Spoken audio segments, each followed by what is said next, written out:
네, 안녕하세요. 여러분들의 구독과 좋아요로 이 채널이 유지되고 있습니다. 영상 속도는 1.5배를 추천드리는 바이고요. 네, 이번에도 어떤 소식이 나왔는지 같이 한번 내용을 보도록 하겠습니다. 네, 이 앱토스가 업비트에 상장이 되어서 간략하게 좀 설명을 하고 넘어가도록 하겠습니다. 원래 다 아는 기법이긴 하지만 혹여나 한 분이라도 모르시면 설명드리는 게 맞겠죠. 그래서 준비를 해보았고요. 상장하고 나서 이게 3분봉 차트로 해놓고 똑같이 한번 봤는데 단기간에 좀 올라가다가 계속 내려가서 지금 10,000원 초반대에서 거래가 되어가고 있는 실정입니다. 일단 바이낸스가 먼저 상장이 됐기 때문에 상장하고 나서에 있는 방식은 2017년도 때부터 지금까지의 진짜 특별한 케이스를 제외한 나머지 거의 한 90%는 이런 패턴으로 거의 동일시하게 방식이 이루어지고 있다고 보시면 될 것 같습니다. 일단 먼저 상장이 되어져 있는 거래소에서는 일단 가만히 있다가 그 다음에 어느 정도 좀 규모가 있는 거래소가 후순위 형태로 이제 상장이 진행이 된다고 하면 그 시간에 1시간 또는 2시간 이전에 갑작스럽게 올리게 됩니다. 예, 가격을 올리게 되는데요. 가격이 올라가면 그때부터는 그게 끝물입니다. 여기서 이제 그 물량을 또 소화해 줄 수 있을 만한 규모가 큰 거래소가 그래도 3차, 4차 남아져 있으면 상관이 없는데 그렇지 않을 경우에는 올라가는 규모가 점차적으로 적어진다라는 거. 그래서 올라가는 규모가 이렇게 점차적으로 더 적어질 수가 있습니다. 이거는 그 전에 신규 루나가 생성이 될 때도 충분히 설명을 드렸기 때문에 이런 점을 좀 보셔라. 그래서 옙토스가 상장하고 나서 잠깐 올랐다가 내려간 시점 한두 시간 전. 그러니까 19시 때부터 상장이 되고 18시 때부터 1시간 동안 또 바짝 올라갔던 측면을 보시길 바라겠습니다. 그래서 옙토스는 한동안 좀 쳐다보시지 않는 게 지금 던지는 물량을 다 소화하기에도 버겁기 때문에 한동안 보지 않는 게 맞다. 왜냐? 뭐 되게 시끄러운 부분에 있었을 때 먹을 부분이 없다라고 그런 이야기 많이 들어보셨잖아요. 그 다음으로 뱅크 오브 아메리카 펀드 매니저들이 아무래도 내년 1분기 때부터 금리 하락을 점치고 있는데요. 너무 일찍 점치는 거 아닌가라는 생각도 들기도 합니다. 펜은 내년이 되어 봐야지 좀 알 수 있을 것 같다라는 생각이 들고요. 주기영 대표가 이런 이야기를 했는데요. 비트코인 가격이 20K를 돌파한 이후 바이낸스 현물 거래량 점유율이 치솟았으며 전체 거래의 84%를 차지하고 있다고 합니다. 두 번째로 거래가 많은 코인베이스가 9% 정도가 된다고 하네요. 참고하시기 바라겠고요. 그 다음으로 미국의 스테이블 법안 제출이 원래 올해 처리가 될 것으로 저도 알고 있었지만 이게 내년으로 넘어간다라는 이야기가 점차 나오고 있습니다. 그 이유는 뭐 간단하게 뭐 중간 선거도 있고 선거 시즌이 있으면 항상 이런 법안 처리 부분이 좀 밋밋하게 갈 확률이 매우 높거든요. 뭐 가장 적당한 예시로 본다라고 하면 국내에서도 이때까지 뭐 어떻게 보면 뭐 기존의 이런 뭐 확정일자, 전입신고 부분에 있었을 때 효력이 발생하는 게 자정시 기준으로 되잖아요. 그게 신고되는 시간대 기준점으로 좀 해달라고 했던 게 계속 선거 시즌이 꼭 도래할 때마다 그게 맨날 통과가 안 됐습니다. 그러니까 이거는 다 공통사항으로 저는 생각이 들어요. 그래서 선거가 매우 중요하다. 왜냐, 선거에서 이겨야 그 우월권을 가져가고, 그 다음에 그 뒤에 법안이 있다라고 저는 생각이 들거든요. 그래서 전 세계는 다 정치인들은 똑같다. 그래서 주된 내용은 이러합니다. 소식통에 따르면 투자자 보호를 강화하고자 하는 압박이 좀 있고 정부 측 입장에서는 암호화폐 거래소 사용자 자금을 지갑을 호스팅하는 플랫폼의 자산에 분리할 것을 요구를 하고 있다고 합니다. 공화당 측은 지갑에 대해서는 주별 기준으로 지지한다고 주장을 한 것으로 알려져 있는데요. 이게 과연 잘 될지는 좀 더 봐야 될 것 같습니다. 그래서 저도 아마 올해는 좀 힘들 것 같고 내년으로 좀 넘어가지 않을까라고 보는 게 맞을 것 같다라는 생각이 좀 들었고요. 그 다음으로 테슬라 실적이 나왔는데 제가 생각했던 대로 판매 물량이 나오지 않았습니다. 왜냐 손실 비용이 훨씬 더 크기 때문에 저번에도 이야기를 했죠. 많은 물량을 그 전에 다 털어냈고, 갖고 있는 총량의 그때 털어냈던 그 시점에서 10% 물량을 제외한 나머지 물량을 다 털어냈기 때문에 팔 생각은 없는 물량인 것이죠. 그 다음으로 또 분기 매출이나 이런 것도 이제 테슬라도 생각보다 잘 방어적인 형태로 잘 나와주었다고 볼 수가 있습니다. 이제 내년이 넘어갔었을 때 얼마나 잘 방어적인 형태가 나올 수 있을지도 관건이 될 것 같고요. 조만간에 애플 실적도 곧 나오게 됩니다. 근데 3분기가 생각보다 잘 나와주었다라는 것은 이제 4분기 때부터 얼마나 이제 어떻게 보면 좀 실망 실적이 나오는 시점이 반영한 때가 내년 때 4분기 실적이 나오는 시점이 되겠죠. 그래서 그때부터는 조금씩은 꺾일 것으로 생각이 듭니다. 그 다음으로 또 보게 되면 스테이블 보유량이 증가했다라는 내용 소식도 있었는데요. 보게 되면 자, 스테이블 코인으로 비트코인, 알트코인을 매수할 수가 있는데 이 보유량이 이번에 최근에 증가한 것은 아무래도 이번에 실망적으로 매도세 압력이 너무 커져서 오히려 스테이블 코인 물량이 증가한 것처럼 보일 수도 있다. 그렇지만 이게 꼭 다가 아니고 매수 목적성의 외부 지갑에 거래소가 이체됐던 가능성도 매우 높기 때문에 아무래도 이 자금에 머보려고 하는 게 이번에 좀 큰 의미가 있다. 라고 일단 그런 분석치에 있는 데이터도 있었습니다. 일단 포인트는 또 10월 중에 최대 유입량 추이가 눈이 좀 많이 들어왔다는 것은 저번에도 말씀드렸다시피 스테이블 코인에 따른 감사는 지속적으로 받고 있었고요. 그 다음에 가장 시장이 안 좋을 때마다 더 타이트하게 감시를 하고 있었습니다. 미국 측에서. 그렇기 때문에 나머지에 있는 통화 가치가 많이 빠질수록 스테이블 코인 쪽으로 들어오는 물량이 더 많이 들어올 수가 있습니다. 왜냐? 여러 가지 형태로 수합 조건이 가능하고 규제를 상당히 규제 부분도 아직도 확립이 안 되어져 있는 시장인 부분도 있겠고요. 그 다음에 또 하나 측면이 있죠. 수수료 부분에 따른 가장 이상적인 모델링을 갖고 있습니다. 인플레 부분이 강해질수록 어떻게 보면 코스트 비용을 상당히 적게 가져가려고 하는 게 뭐 투자자가 됐던 뭐 기관이 됐던 뭐 기업이 됐던 다 공통사항이지 않겠습니까? 저는 그렇게 생각이 들고요. 그 다음에 국내 소식으로 이제 제가 매번 이야기를 했던 내용 중에 하나인데요. 이제 조만간에 뭐 대규모 부도설, 부실설 이런 게 뭐 나올 수 있다. 이것도 매번 했는데 내년 부분부터 본격적으로 아마 이루어질 확률이 매우 높습니다. 충청도권이었나? 뭐 그쪽에서 가장 중견 건설업체 쪽도 이제 워크아웃도 막 들어가기 시작을 하고요. 이번에 PF 대출 부분하고 그 다음에 대부분 건설사 쪽에 있는 부동산 쪽이 조금씩 흔들리고 있기 때문에 아마 중소, 중견 이런 쪽이 많이 무너져 가면서 실업률이 좀 많이 튈 것으로 보여집니다. 대기업 쪽에서 망할 확률은 매우 저조할 것으로 보여지고요. 건설업체 쪽에서 이제 자금을 대여를 해주었던 그런 중간 금융기관 쪽의 부실률이 어디까지 확산이 될 것인지를 좀 보시는 게 맞을 것 같습니다. 그래서 국내 쪽은 이러한 분위기가 좀 형성이 되어가고 있다는 걸 보시길 바라겠고요. 그 다음에 조폐공사 전문 기업들의 금실물 기한 NFT 사업 협약을 맺겠다라고 하는데 조폐공사도 이제 더 이상 돈을 찍어내는 종이를 찍어내는 형태를 하고 우리도 스마트하게 이제 사업 체제를 변경하는 과정으로 가고 있죠.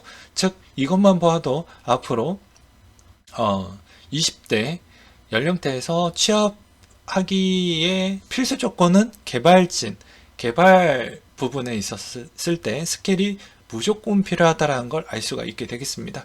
그래서 이제 11월 NFT 거래소 개설을 해서 첫 NFT 조폐공사 실물금과 결합을 해서 발행할 계획을 갖고 있다고 하니 참고하시기 바라겠고요.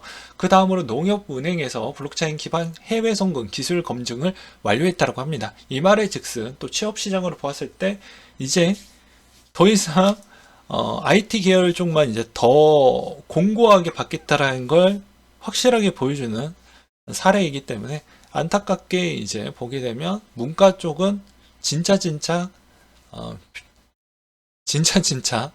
별 볼 일 없어질 확률도 꽤 높아지는 추세겠죠. 뭐 사회에서 맞춰서 갈 수밖에 없다라고 저는 생각이 듭니다. 그 다음으로 피델리티가 이더 거래 지원을 해주겠다. 누구한테? 기관한테. 라는 이야기가 나왔는데요. 28일 기준점으로 해서 기관 고객들 대상으로 이더리움 거래를 지원한다고 나왔습니다.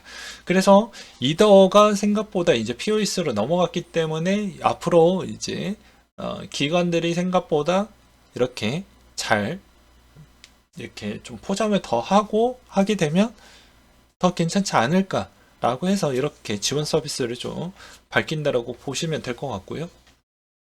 기관들도 마찬가지로 가성비를 따지기 때문에 매번 이야기를 했잖아요.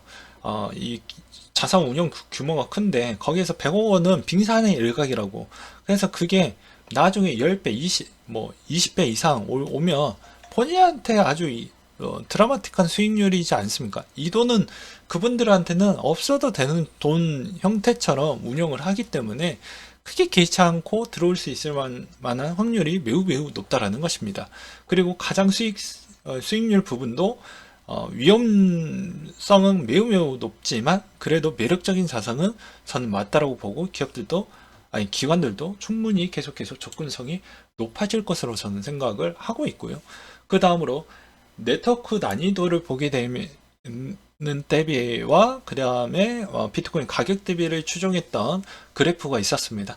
여전히 해시레이트 부분에서 난이도가 좀 조정을 거치고 충격을 주었을 때마다 여전히 그때가 저점이었기 때문에 이번은 아직은 아니죠. 계속 올라가고 있는 형태이기 때문에 아무래도 여기에서 한동안 또 크게 빠지는 그 시점이 도래할 때가 또 최저점이다라는 그런 이야기도 돌고 있는 상황입니다. 그 다음으로 시황 이야기를 좀 드리도록 하겠는데요. 달러 인덱스 추이는 112.88을 기록을 했다고 하는데요. 여전히 글로벌 인플레이션 상승 압력이 굳건한 영향으로 인해서 좀 영향을 끼쳤다라는 것과 금 가격 추이는 온스당 1627달러 선으로 마감을 보여주었다고 합니다. 러시아의 계엄령 검토 소식으로 인해서 영향을 받았다라는 것과 유가는 배럴당 85.55달러 선으로 마감을 보여주었다고 하는데요. 바이든 행정부의 비축유 방출 여파가 지속됐던 영향성이라고 되어져 있는데요. 이게 방출 규모가 1500만 배럴 이상 이렇게 진행했다라고 하는데 그게 추가 분이 아니고 기존에 있었던 물량에 있는 계획을 그대로 그냥 우리는 유지를 하겠어요. 이런 발표였습니다. 그렇기 때문에 추가분의 방출 여건이라고 그렇게 보시면 안 될 것 같고요. 그 다음에 샌들힐 글로벌 어드바이저스 최고 투자 책임자가 지난 2분기 처음부터 다시 반복되고 있는 것 같다. 당시에도 사람들이 어닝 시즌을 접어들면서 기업들의 실적 발표가 남아져 있지만 어닝 시즌이 끝나면 마땅한 상승 동력이 분명히 없을 것으로 보여진다. 그렇기 때문에 CPI가 더 의미 있는 수준으로 하락을 해야 그나마 좀 기대를 해볼 필요성이 있다라는 언급이 또 있기도 했었고요. 국내에 관련된 소식으로는 짐 싸는 개미들 투자 실탄 22조 원이나 증발을 했다고 합니다. 이 돈 다 어디로 갔을까요? 당연히 은행 쪽으로 갔겠죠.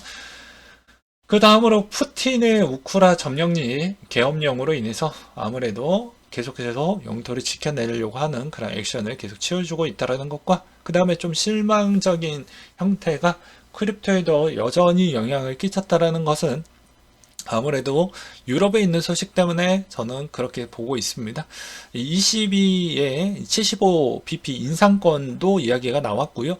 그 다음에 영국 부분에 있었을 때도 인플레가 꺾이지 않았다라는 점이 앞으로도 영국 쪽에 있는 부실률 규모가 더욱더 커져서 문제점이 꽤 많이 나올 수 있다. 그래서 지금의 유럽 쪽에서 어느 국가가 어떤 이상이 나와도 이상하지 않는, 그리고 전 세계에서 선진국 기반 요소에서도 어디가 먼저 터져 나가도 이상하지 않는 형태라고 보시면 될 것 같습니다. 그게 꼭 올해가 넘어가서 한숨을 돌리는 게 아니고요. 내년에 충분히 나올 수가 있기 때문에 지속적으로 우리는 확인을 해볼 필요성이 있을 것 같습니다. 그 다음으로 일본 같은 경우도 마찬가지로 환율의 변동성 절대 참지 않겠다. 일본도 마찬가지로 내년 때까지만 마진 노선으로 보고 있고요. 만약에 그 이상 넘어가게 되면 일본도 마찬가지로 개입을 할 것으로 보여지기 때문에 미국의 이런 인플레를 잡는 그 제한 시간은 딱 정해져 있다라고 보여집니다. 그렇기 때문에 이것도 매번 설명을 드리기도 했었죠. 영국이 돈을 풀었던 부분과 여기는 이제 보여지는 돈에 있는 통계치로만 나와져 있는 것이고 그렇지 않았던 거까지도 고려를 해볼 필요성이 있겠죠. 그렇기 때문에 이런 것까지를 또 생각을 해본다라고 하면 아무래도 과연 미국은 돈 어떻게 보면 인플레를 잡을 생각이 있을까를 또 볼 필요성이 있습니다. 왜냐 전 세계에 있는 모든 자산들의 영향을 지금 다 받고 있기 때문에 크립토 부분도 이걸 배제할 수가 없겠죠. 그래서 좀 자료를 찾아보면 변하는 게 거의 없어요. 돈 플러스 인플레 고통, 돈플리로 구제할 것이냐라고 했었을 때 인플레 감축법으로 구제 수당을 도입을 하겠다. 자, 캘리포니아주는 유가 상승 고물가로 대비를 하기 위해서 주민들에게 135만 원씩 현금을 지급해 주겠다. 일단 개 쌉소리 같은 걸 하고 있고요. 그 다음에 국민연금, 미국의 국민연금을 이야기를 하는 겁니다. 내년에 8.7% 인상을 하겠다. 그러니까 어떻게 보면 정치인들이 이중적인 스탠스가 갖고 있다라는 거예요. 왜냐? 선거가 있잖아요. 그래서 이게 되게 웃긴다라고 하는 겁니다. 그래서 제가 저번에도 이야기를 했듯이 미국의 최저 마지노선, 그러니까 내년 때까지는 23년도 때까지는 이렇게 재미없는 장이 이어갈 수는 있겠지만 24년도에 대선이 있기 때문에 절대적으로 이렇게 위험자산 부분을 계속 짓누를 수는 없다 라는 것도 말씀을 드리고 싶고요. 그 다음으로 미국의 최종금리 전망 추이를 또 블룸버그 자료를 통해서 나왔던 게 있는데 아무래도 자연 실업률 추이까지를 또 보게 된다고 하면 4.5나 4.75가 되지 않겠냐라는 언급이 나와주고 있습니다. 그리고 카시카리 미니애폴리스 연은 총재가 아무래도 비슷하게 언급을 좀 했기 때문에 이쪽에 힘을 많이 실어주고 있는데요. 고민이 많이 될 것 같습니다.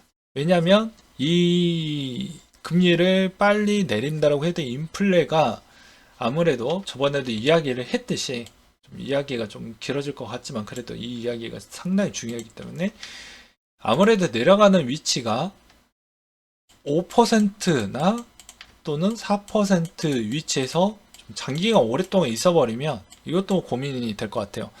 왜냐? 금리가 4% 후반대에 있다라고 해도 만약에 최종까지 올렸다고 해도 물가가 4에서 5%대에 있다고 하면 이게 동결 기간이 생각보다 길어질 수가 있습니다.